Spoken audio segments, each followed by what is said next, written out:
kembali lagi bersama saya Rusdi Syarif. Baiklah, pada kali ini berdasarkan pada video saya semalam bahawa saya akan bagi tahu kategori apa saja, kategori yang mana saja bisa masuk ke Malaysia untuk saat ini. Karena tidak semua warga asing, warga negara asing yang bisa masuk ke Malaysia untuk saat ini. Jadi apa saja kategorinya? Layan ni dulu.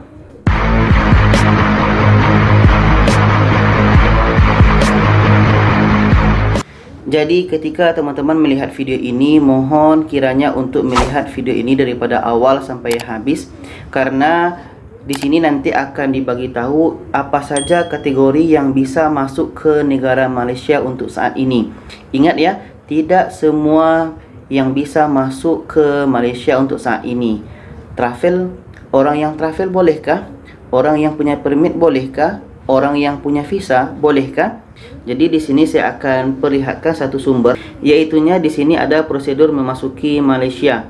Jadi nampaknya video ini saya akan bagi dua. Yang pertama ini saya akan bagi tahu individu yang dibenarkan memasuki Malaysia semasa PKPB ya. Jadi di sini disebutkan bahawa 5 langkah mudah yang perlu dilaksanakan. Jadi pada video yang pertama ini saya akan bagi tahu dulu individu yang dibenarkan memasuki negara Malaysia. Yang pertama adalah warga negara Malaysia. Jadi mana-mana warga negara Malaysia yang masih di luar Malaysia, apakah di Indonesia atau di negara lain, dibenarkan kembali ke negara Malaysia.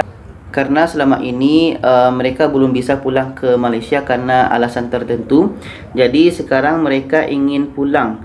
Jadi teman-teman kita ini yang warga negara Malaysia ingin pulang ke Malaysia, mereka dibenarkan pulang ke negara Malaysia. Dan tentunya nanti mereka akan dikarantina dan akan membayar karantina itu adalah 50%, yang mana satu hari adalah RM150.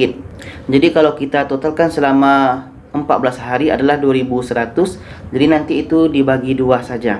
Dan yang kedua adalah pasangan atau anak kepada warga negara Malaysia yang berwarga negara Indonesia dengan visa pas sosial Malaysia jangka masa panjang yang masih berlaku.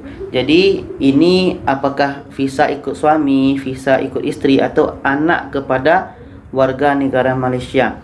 Jadi ini nanti kategorinya masuk kepada, kalau dikarantina sampai di Malaysia, itu akan masuk dalam kategori bayar penuh.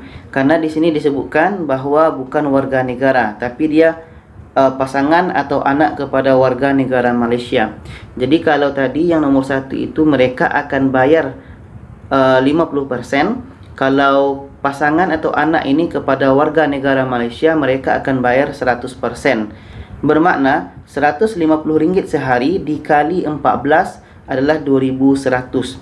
Jadi mereka akan, setiap satu orang akan bayar 2.100. Dan yang ketiga adalah warga negara Indonesia dengan paspor diplomatik atau paspor rasmi dengan misi diplomatik khusus. Ini lebih kepada pejabat-pejabat ya yang ada urusan di Malaysia. Yang keempat adalah penduduk tetap atau pemastutin tetap pemegang MyPR atau permanent resident. Ini adalah seperti IC merah ya. Jadi bagi kita yang pemegang IC merah, contoh nanti ayah saya adalah pemegang IC merah. Kalau ayah saya ingin masuk, bisa.